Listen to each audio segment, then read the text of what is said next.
उन्हें महसूस होता है कि कोई उनका पीछा कर रहा है। वो ओमा होता है। ओमा के अंदर ये एबिलिटी होती है कि वो खुद को जंगल में हाइड कर सकते थे। वो इस तरह से जंगल में छुपता था कि पेड़ पौधों से बिल्कुल मर्ज हो जाता था, जिससे किसी का भी ध्यान उस पर नहीं पड़ता। यहाँ पर ये प्रूव हो जाता है कि बिगफुट एक अक्लमंद शिकारी है। आगे जाने पर इन्हें गोली चलने की आवाज सुनाई देती है। फिर इन्हें पता चलता है कि ये वही हंटर्स है जो इन्हें गैस स्टेशन पर मिले थे। उनसे मिलना तो वो नहीं चाहते थे, लेकिन उन्हें हेल्प चाहिए था, क्योंकि उनके लिए जंगल में भटकने से अच्छा मदद मांग लेना था। इसीलिए एशली को वहाँ पर छुपाकर मैक्स उनसे मदद मांगने जाता है। वो मैक्स को देखकर हंसने लगते हैं। मैक्स उन्हें कहता है कि प्लीज मुझे एक फोन कॉल करने दीजिए ताकि मैं मदद बुला सकूं। तभी उनका लीडर बेडी कहता है कि जंगल में नेटवर्क नहीं होता, इसीलिए हम फोन का इस्तेमाल नहीं करते, लेकिन हमारे पास रेडियो है, मगर ये तुम्हारे लिए नहीं है। जिस पर मैक्स कहता है कि एटलीस्ट मुझे मेन रोड तक जाने का रास्ता तो बता दो, लेकिन वो मना कर देते हैं। इधर एशली के साथ ओमा भी पीछे से ये सब देख रहा था। ओमा एशली का बाल काट कर ले जाता है, जिससे कि एशली को ये एहसास हो जाता है कि किसी ने उसके बाल काटे हैं। इसीलिए वो भागते हुए मैक्स के पास आ जाती है।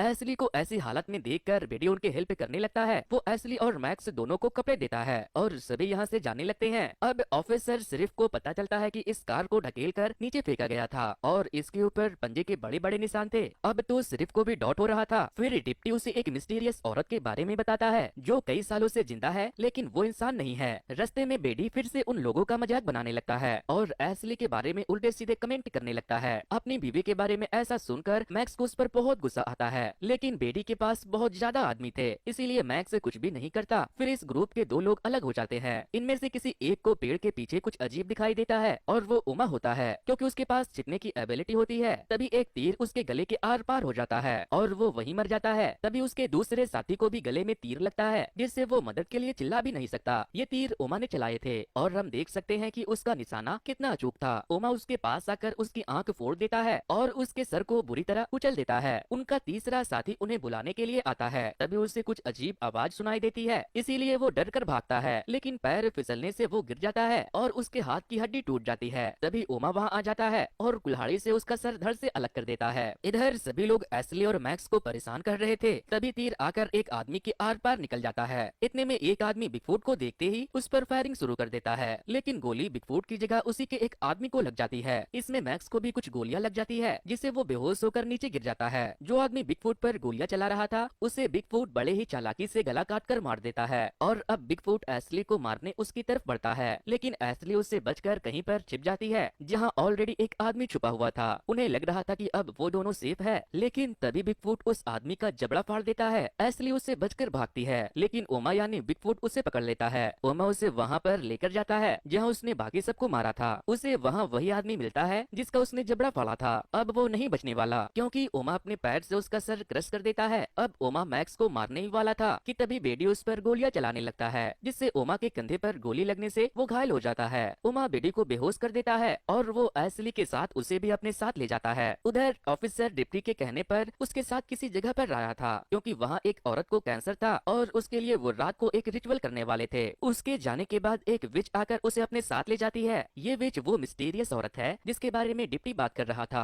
वो विच जंगल में अपने घर में मैक्स का इलाज करने लगती है। सबसे पहले वो मैक्स की बॉडी से सारी बुलेट निकाल देती है और फिर वो एक चीज खाकर मैक्स के जख्मों पर थूक देती है। बाद में उसके जख्मों पर टाके लगा देती है। जब एशली को होश आता है तो वो खुद को ओमा के ठिकाने पर बंधा हुआ पाती है। उसके ठिकाने पर कंकालों का ढेर लगा हुआ था। उसके बाद ओमा एशली के सामने बेडी को जिंदा चीर कर उसके बॉडी पार्ट निकाल लेता है। उसके बाद ओमा एशली के साथ जबरदस्ती करने लगता है। अब इस रिचुअल में सभी के साथ ऑफिसर सिरीफ को भी उनके ड्रिंक पीनी पड़ती है, जिससे उसकी तबीयत खराब होने लगती है और उसे भयानक विजन आने लगते हैं। उसे डिप्टी की स्कल कभी डरावनी लगती है तो कभी सही लगती है। सिरीफ को ट्रेडिशन आउटफिट पहनकर डांस करने वाले लोगों में बिगफुट की स्कल दिखाई देने लगती है और अब वो देखते हैं कि जो आदमी रिचुअल कर रहा था वो उस औरत के पेट को फाड़कर उसका कैंसर ठीक कर देता है और इसमें उस औरत को थोड़ा भी दर्द नहीं होता। ऑफिसर सिरीफ को ये सब देखकर पसीने आने लगते हैं, इसीलिए वो टेंट से बाहर आ जाता है। अगले दिन जब मैक्स को होश आता है तो वो अपने पास ऑफिसर सिरीफ को देखता है। मैक्स उसे एशली के बारे में पूछने लगता है। सिरीफ जो पहले बिगफुट की कहानी पर विश्वास नहीं करता था उसे अब सब समझ आ गया था।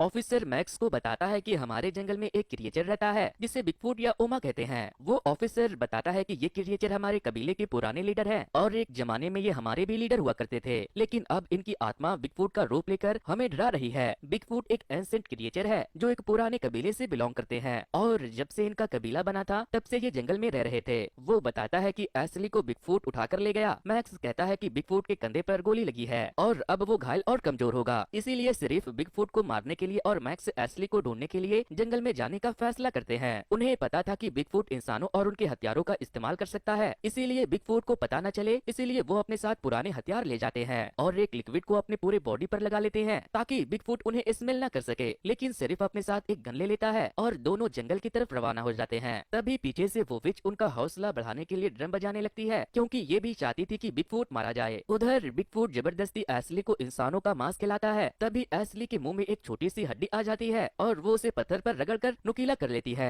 जब बिगफुट उसके पास आता है तो वो उस हड्डी से उस पर अटैक कर देता है, लेकिन उसे इससे ज्यादा फर्क नहीं पड़ता। तभी बिगफुट को उस ड्रम की आवाज सुनाई देती है जो वो विच बजा रही थी और उसे पता चल जाता है कि कोई उससे लड़ने के लिए आ रहा है। इसीलिए बिगफुट एक ट्रैप लेकर वहाँ से निकल जाता है। उसके जाते ही एशली अपनी रस्सी को काटकर फ्री हो जाती है और वहाँ पड़ी हुई गन लेकर निकल जाती है। ऑफिसर और मैक्स दोनों अलग अलग होकर बिगफुट को ढूंढने लगते हैं। ऑफिसर सिर्फ को किसी के प्रेजेंस का एहसास होता है, इसीलिए वो अपनी गन निकाल लेता है, लेकिन बुलेट को सूंघकर बिगफुट सिर्फ की तरफ आ जाता है और सिर्फ का गला काटकर उसे मार डालता है। मैक्स जब सिर्फ के पास पहुंचता है तब तक बिगफुट यहाँ से भाग चुका था। फिर मैक्स उसकी गन अपने साथ रख लेता है और बिगफुट के खून को फॉलो करते हुए आगे बढ़ता है। तभी वो एशली को देख लेता है और एशली बिगफुट को मारने के लिए उसकी तरफ बढ़ रही थी। मैक्स उसे वापस चलने के लिए बोलता है, लेकिन एशली उस डायरेक्शन में चली जाती है जहाँ बिगफुट गया था। एशली बिगफुट को शूट करके मैक्स के साथ भागने लगती है और जब दोनों आराम करने रुकते हैं तो उन्हें बिगफुट की आवाज सुनाई देती है। इसका मतलब है वो अभी भी जिंदा था। मैक्स एशली को बचाना चाहता था, इसीलिए वो अकेला बिगफुट से मुकाबला करने के लिए यहाँ रुक जाता है और एशली को यहाँ से भेज देता है। मैक्स बिगफुट के पास जाकर उस पर गोलियां चलाने लगता है, लेकिन उसे गोलियों से कोई फर्क नहीं पड़ता और वो मैक्स के पास आकर उसे गर्दन से पकड़कर उठा लेता है। लेकिन तभी मैक्स एक चाकू से उसके हाथ पर अटैक कर देता है, जिससे वो उसे छोड़ देता है। फिर मैक्स एक लकड़ी का टुकड़ा लेकर भागने लगता है तो वो बिगफुट के ट्रैप में फंस जाता है। बिगफुट आकर मैक्स को एक बार फिर से पकड़ लेता है, लेकिन मैक्स हार नहीं मानता और लकड़ी के टुकड़े से बार बार उसे मारता रहता है, जिससे फाइनली बिगफुट की मौत हो जाती है। लेकिन उसे यकीन नहीं होता कि ये दरिंदा मर गया, इसीलिए वो बड़े से पत्थर को लेकर उसके सर पर मारने लगता है और उसका सर क्रश कर देता है। उधर एशली हाईवे तक पहुंच जाती है, लेकिन अब हम मैक्स को बहुत सारी तीर लगे हुए देखते हैं और अब वो भी मरने वाला था। उसे तीर से मारने वाले कोई और नहीं बल्कि बिगफुट के कबीले के सदस्य ही होते हैं। और इसी के साथ ये कहानी यहीं पर खत्म हो